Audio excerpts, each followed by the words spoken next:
Bismillahirrahmanirrahim. Assalamualaikum warahmatullahi wabarakatuh.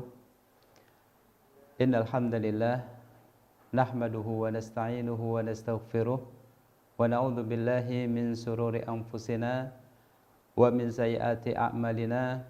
May yahdihillahu fala mudhillalah wa may yudlil fala hadiyalah.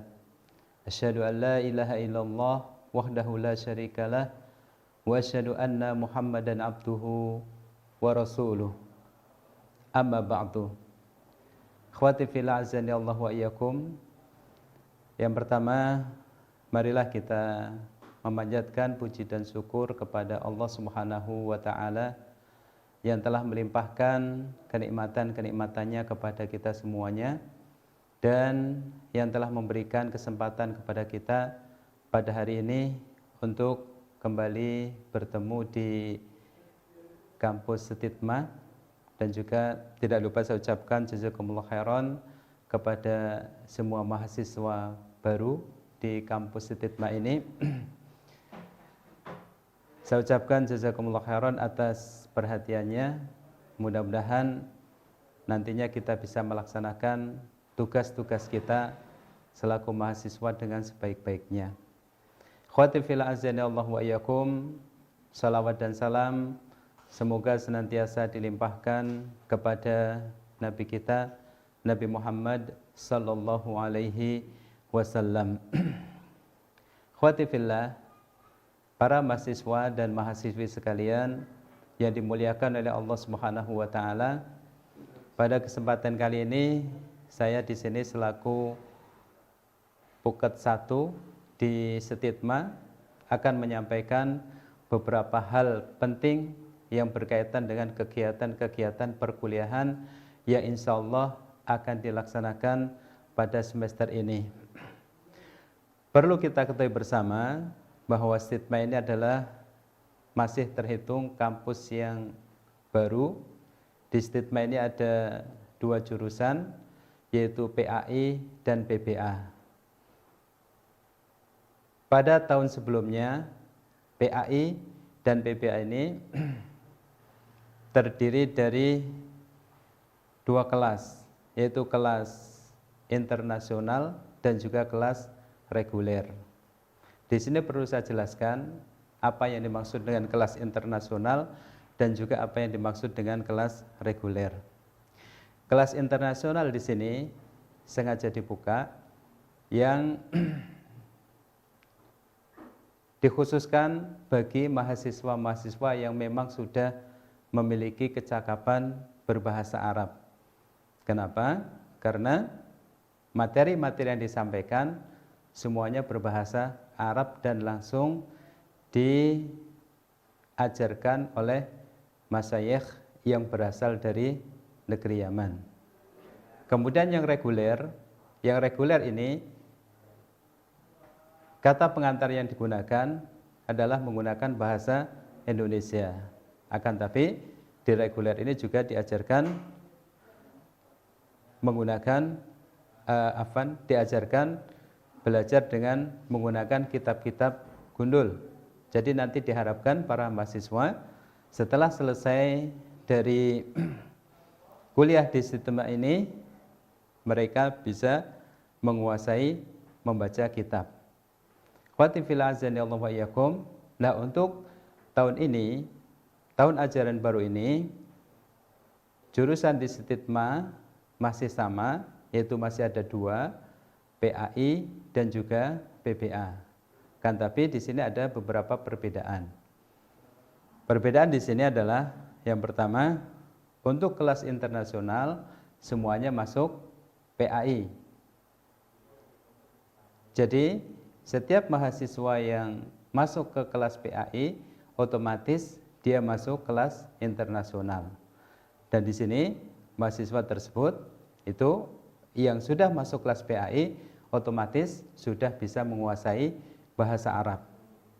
Karena pengajaran yang dilakukan di jurusan PAI ini semuanya diampu oleh masyayikh dari Yaman. Sehingga bagi yang belum menguasai bahasa Arab mungkin tidak bisa masuk ke kelas PAI ini dan diberi kesempatan untuk masuk ke kelas Iqdad, yang nanti diharapkan setelah selesai menempuh pendidikan selama 1 tahun di kelas Iqdad ini, mereka bisa melanjutkan ke kelas PAI atau kelas internasional, sehingga ketika proses KBM bisa mengikuti semua penjelasan-penjelasan yang disampaikan oleh para pengajar dari Yaman tersebut.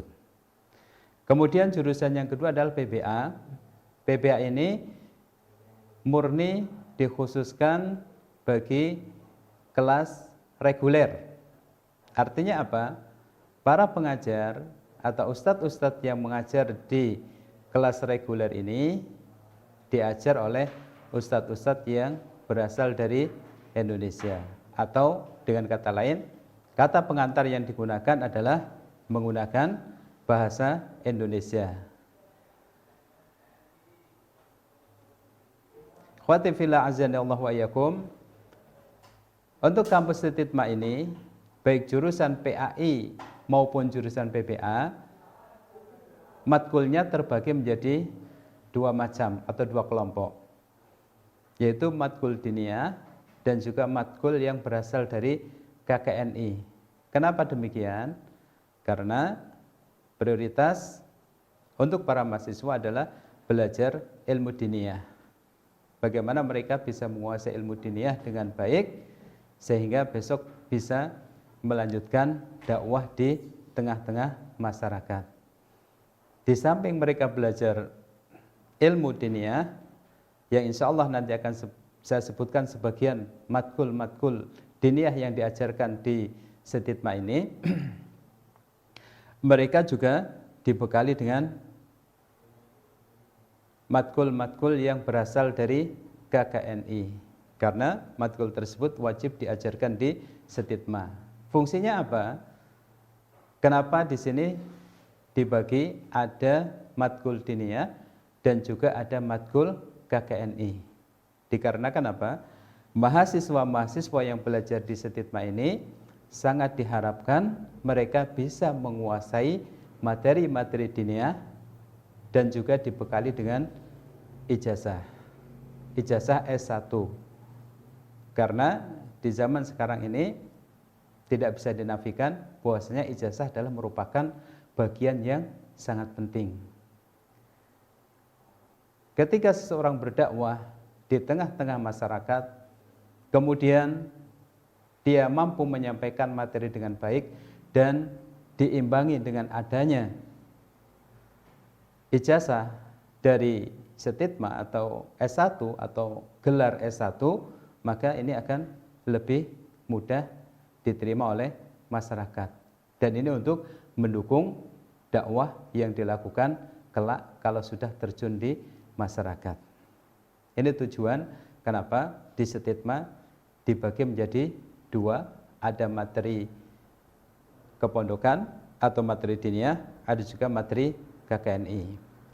Yang sangat kita harapkan semua mahasiswa yang selesai menempuh studi di Setitma besok bisa memiliki ijazah sehingga bisa digunakan untuk mendukung dakwah yang disampaikan di tengah-tengah masyarakat, baik dakwah secara langsung ataupun dakwah melalui madrasah-madrasah ataupun pesantren-pesantren, karena di zaman sekarang ijazah itu sangat dibutuhkan sekali. Ikhwati fillah azanillahu wa iyyakum. Di Setitma ini masa kuliah atau masa studi itu dilaksanakan selama 2 tahun. Selama 4 tahun yang terbagi menjadi 8 semester. Yang semester pertama, kedua, ketiga, keempat, dan kelima nanti masih belajar. Kemudian masuk semester ke-6, masuk semester ke-7 dan ke-8, nanti mahasiswa sudah masuk PPL, PKN, dan juga skripsi. Akan tapi di Setitma ini ada satu hal yang unik yang mungkin perlu kita pahami bersama, bahwasanya semua mahasiswa yang kuliah di Setitma, di samping mereka belajar di semester 1, 2, 3, 4, 5 dan juga semester 6, mereka juga sudah mulai bisa mengaplikasikan ilmunya kepada santri. Jadi nanti memang ada tugas-tugas khusus yang diberikan kepada mahasiswa. Di samping belajar, mereka juga ada yang namanya praktek mengajar. Di mana praktek mengajar ini dilakukan?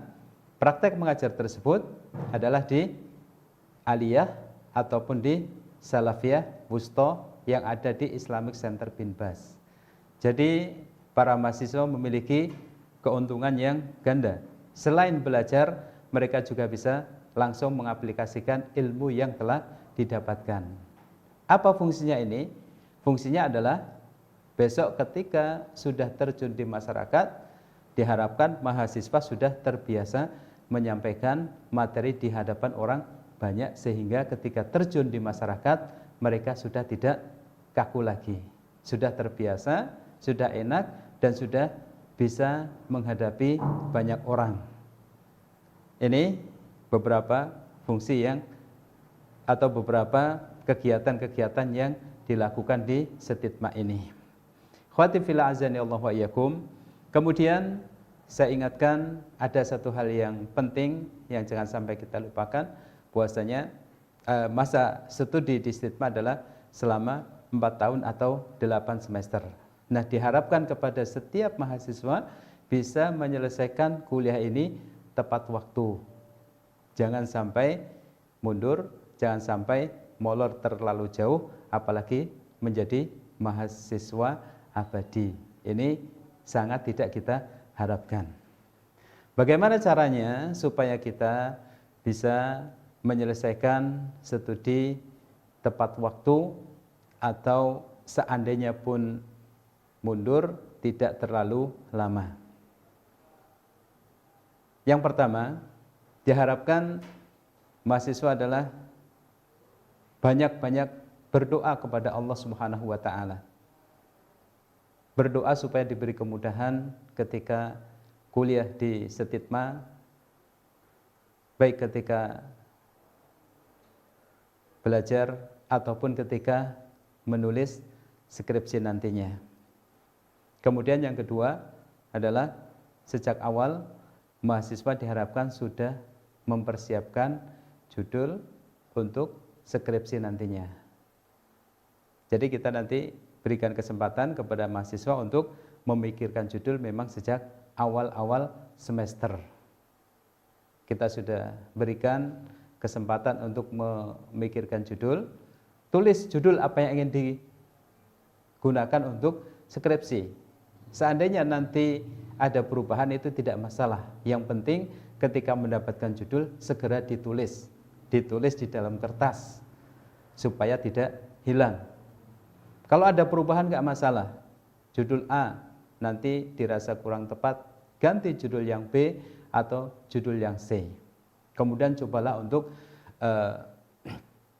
menyisihkan waktunya menyusun proposal skripsi dan seterusnya. Kemudian dilakukan terus sehingga nanti ketika sudah sampai pada semester yang ke-7 dan semester ke-8 tinggal menyelesaikan skripsi yang telah disusun. Nah, untuk melakukan skripsi ini ada beberapa langkah yang perlu diperhatikan oleh mahasiswa semuanya. Yang pertama yaitu mengajukan judul. Setelah judul disetujui, nanti akan diberikan kepada mahasiswa dosen pembimbing. Setelah itu ada yang namanya ujian proposal. Setelah selesai nanti kalau disetujui, nanti ada penulisan, dan kalau penulisan sudah selesai berdasarkan arahan atau bimbingan dari pembimbing yang ditunjuk, kemudian nanti setelah selesai semua skripsi, mahasiswa bisa mengajukan untuk wisuda kalau semuanya sudah bisa ditempuh dengan baik, sehingga mahasiswa tersebut bisa menyelesaikan masa kuliah tepat waktu, ataupun kalau mundur pun tidak terlalu jauh. Kenapa? Ini penting. Karena terkadang banyak mahasiswa yang tidak bisa menyelesaikan masa studi tepat waktu, bahkan mundur. Ada yang 1 semester, 2 semester, 3 semester. Tapi ini bukan istimewa ya, karena istimewa terhitung masih baru dan belum belum meluluskan. Mungkin di tempat lain banyak pengalaman-pengalaman dari orang-orang yang bahkan sampai tidak selesai. Jangan sampai nanti ada di antara mahasiswa yang tidak bisa menyelesaikan studinya di Stigma. Yang penting bagaimana dia benar-benar berusaha untuk melaksanakan studi itu dengan baik, mengikuti peraturan-peraturan yang telah ditetapkan di kampus, kemudian bersungguh-sungguh di dalam belajar dan juga bersungguh-sungguh di dalam menulis skripsi, sehingga nantinya dia bisa menyelesaikan kuliah itu dengan baik dan tepat waktu. Khawati fillah azza Allah wa iyyakum. Tadi saya menyampaikan akan menjelaskan beberapa matkul yang diajarkan di Stigma ini. Matkul tersebut tadi sudah saya sampaikan, yaitu ada matkul diniyah dan juga ada matkul KKNI. Di antara matkul kepondokan atau diniyah yang akan diajarkan adalah yang pertama matkul tauhid. Kita ajarkan di sini karena tauhid ini merupakan landasan bagi kita, dasar bagi kita semuanya, sehingga tauhid ini diajarkan supaya mahasiswa mengetahui tauhid yang benar. Kemudian yang kedua, tafsir, ada matkul hadis, ada usul tafsir, ada mustalah hadis, ada matkul fikih, ada usul fikih, ada nahwu, ada sorof, dan ada bahasa Arab, dan juga matkul-matkul yang lain yang tidak bisa saya sebutkan semuanya. Insya Allah nanti akan bisa dilihat di jadwal yang telah ditentukan. Kemudian matkul KKNI. Yang pertama ada matkul bahasa Indonesia, pendidikan kewarganegaraan. Ya. Di sini matkul bahasa Indonesia disampaikan karena penting. Kemudian matkul pendidikan kewarganegaraan, kita sebagai warga negara Indonesia harus mengetahui juga. Kemudian pendidikan Pancasila, kemudian bahasa Inggris, Kapita Selekta, sejarah pendidikan Islam, psikologi pendidikan, bimbingan konseling Islam, kewirausahaan, dan lain-lain. Masih ada beberapa materi yang tidak saya sebutkan di sini. Khawati fillah azani Allah wa iyyakum. Ini beberapa hal yang perlu saya sampaikan dan saya harapkan kepada semua mahasiswa bisa memahaminya dan juga melaksanakannya ketika sudah masuk masa kuliah. Dan saya doakan kepada semua saja mudah-mudahan bisa menyelesaikan kuliah tersebut tepat waktu, tidak mundur, apalagi menjadi mahasiswa abadi, jangan sampai ya. Karena ketika kita berusaha mengerjakan tugas-tugas kita dengan baik pada saat sekarang, maka kita insya Allah akan berhasil pada masa yang akan datang. Ya, bersungguh-sungguh, ya, kan dikatakan menjadda wajada. Barang siapa yang bersungguh-sungguh, maka dia akan berhasil. Dan Allah Subhanahu wa taala sendiri banyak memberikan motivasi kepada kita supaya bersungguh-sungguh, supaya melaksanakan tugas-tugas kita dengan baik. Bahkan Allah mengatakan, fa idza faraghta fansab. Maka apabila kamu telah selesai mengerjakan satu tugas, maka kerjakanlah tugas yang lain. Selesai belajar, kemudian mengajar. Selesai mengajar, lakukan kegiatan yang lain. Terus, sehingga setiap hari diisi dengan kegiatan-kegiatan positif yang berkaitan dengan kekampusan. Sehingga masalah-masalah yang dihadapi atau tugas-tugas yang dihadapi bisa diselesaikan satu persatu, tidak menumpuk, sehingga terasa ringan. Bahkan Nabi SAW mengatakan, fahris ala ma yanfa'uka. Semangatlah kamu untuk memperoleh apa yang bisa memberikan manfaat kepada dirimu. Demikian mungkin yang bisa saya sampaikan, kurang lebihnya ya mohon maaf apabila ada kekurangan, dan saya ucapkan jazakumullah khairan atas perhatiannya. Mudah-mudahan apa yang saya sampaikan bisa dipahami dengan baik dan bisa bermanfaat, dan khususnya bisa memotivasi setiap mahasiswa sehingga bisa menyelesaikan masa studi ini tepat waktu. Karena ini yang kita harapkan. Kalau sudah selesai nanti bisa mengabdikan ilmunya kepada masyarakat yang lebih luas. Sekali lagi, mohon maaf apabila ada kekurangan. Jazakumullah khairan katsiran atas perhatiannya. Saya akhiri pertemuan ini dengan doa kafaratul majlis. Subhanakallahumma wa bihamdika asyhadu an la ilaha illa anta astaghfiruka wa atubu ilaik. Wassalamualaikum warahmatullahi wabarakatuh.